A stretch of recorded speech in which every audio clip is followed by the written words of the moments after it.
basically, in a nutshell,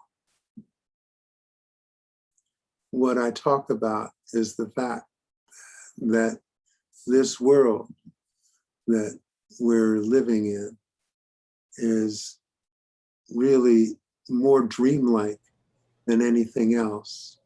And these body minds are basically functioning virtual reality machines.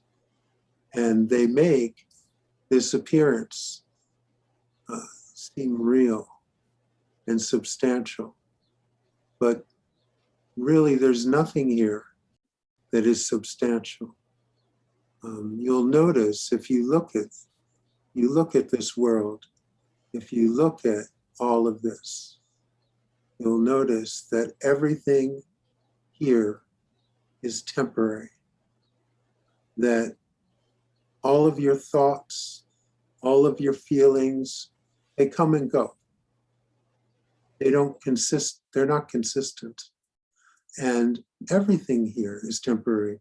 Not only your life is temporary, but,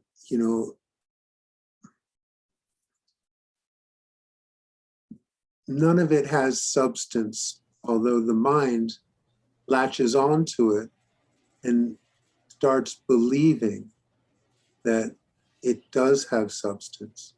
The mind starts believing that it is this dream character, a part that you're just playing.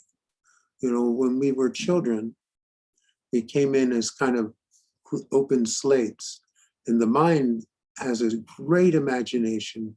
Everyone knows children use their imagination to imagine all kinds of things, and the children believe it. So like a child can have an imaginary friend, and for them, that imaginary friend is just as real as any other friend. So with our imaginations as children, we were taught by our parents to pretend to be someone. And we could see that our parents were pretending to be someone. And we followed and learned how to pretend to be who we think we are today. And what happens is when you pretend something long enough, you forget you're pretending and you start believing. You start believing that it's true. Mm-hmm. And this is how belief works. Belief gives power to illusion. And so here we are, pretending to be so-and-so, pretending to do such and such. And so, you can have a dream, you can go to sleep and have a dream that you traveled to Mexico and you did all kinds of things and this happened and that happened. And then you wake up from that dream and you can see that you never did anything. You never left the bed. You were there the whole time. It was just your imagination. And during that dream, while you were imagining that all these things were happening, you believed it. You believed it during the dream. As soon as you woke up, you knew it was just a dream. You didn't believe it anymore. So it's the same in this life. This is also a dream. The difference is some of the qualities. So this is a longer dream. You wake up to it every morning for, however many years you have in this life. But it has the same substance as your dream last night. The belief makes it seem that it's really happening and that it's really happening to you and that you are really doing things. But in fact, you're not doing anything. You never have. You've never left the bed. So Nisargadatta, that's Ramesh's guru, Maharaj, he said, having never left the house, you are looking to find your way home. You see, so you're just pretending to be a character in a dream. But it's not who you truly are. And that which you truly are isn't really a subject, you see. This world is a place of distinctions where the mind picks out all these differences and things. And the basic idea in that is to keep the body safe. So the mind works to keep the body functioning so that it doesn't destroy itself because of dangerous things. So that's how it works with the mind. And it distorts your point of view because everything is seen through the mind, everything is seen through distinctions. And the fact of the matter is, even though there are these minute distinctions, all things are truly one. We are truly one, you see.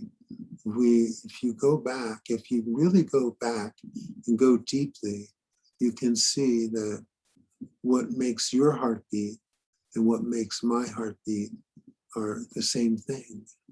And without that, without the heartbeat, nothing's going on.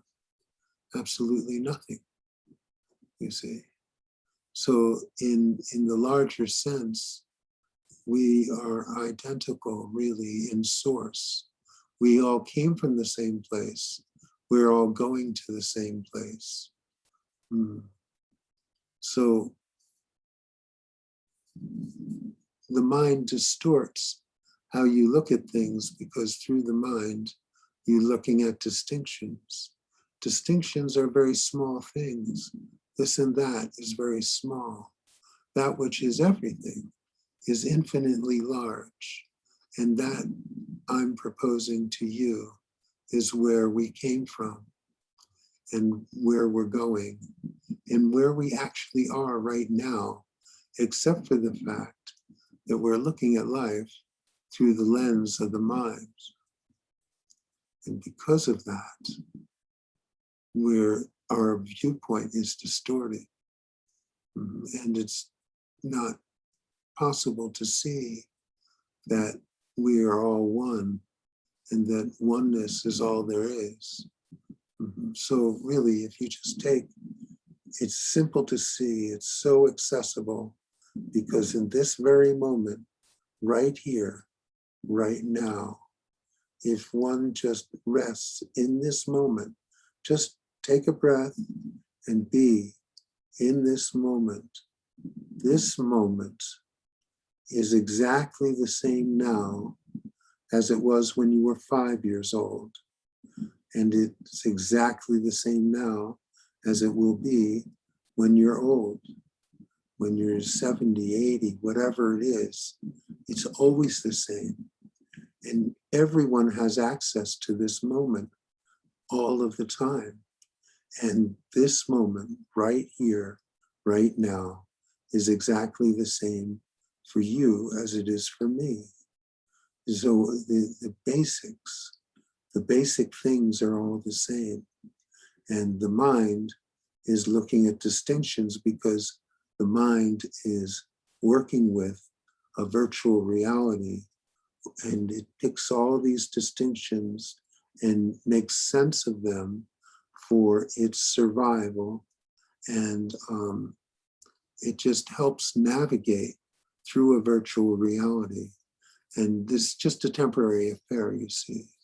It's just a temporary thing where you have the sense that you are someone, that you have a separation from everything else, and you are a person, you see. I don't think you are a person. That's just a story. That's a story that you believe in. You've bought into it. You were taught that it was true. But I don't think that'll hold up in the long run. There's histories of all kinds of people, and they did all kinds of things. But if you start going back in time, they say 6,000 years. Who knows about these people? Did they really exist? Are they anything? There's just dust. There's just dust. That's their history, is dust. So that's your future history too. It's dust. So there is peace in this moment. There is not peace in your thoughts and feelings. So the advantage to being in this moment is that you are able to find that peace, which is something that, at least for myself, when I was a seeker and when I was interested in this, I found that peace very attractive and personally elusive. So I was looking for that. I could feel it with my gurus. I could feel that peace in their presence and that stillness. Really, when I would sit with them, when I would be near them, my mind would stop, which was an amazing thing because my mind never stopped. So I was attracted to the peace that I found there.